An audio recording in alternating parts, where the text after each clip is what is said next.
तुम्हें हुए तो भगवान विष्णु और माता लक्ष्मी विवाह संबंध को ये संसारिक संबंध भली भावुथिबो जेमती लोक मैंने विवाह करछन्ति एवं संबंध तंकर अछि सेहीपरि भाव तुम देखो चित्र रे देखै दिया जायछि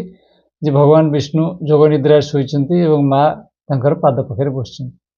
किंतु ता भितर गहरा अर्थ बुझियो पड़ियो गभीर अर्थ ता भितर रहिछि तत्व रहिछि ये तो संकेत मात्र ये संकेत होछि कौन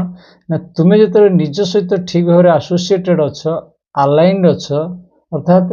निजे निज भितर अनुभव रे अच्छ सेते कौन हो तुम प्रकृति तुम शक्ति तुम सहित काम कर ठीक भाव तेणु भगवान विष्णु होचंती योगी जी जोग निद्रा अच्छी माता लक्ष्मी होचंती प्रकृति व शक्ति तांकर सहायक होचंती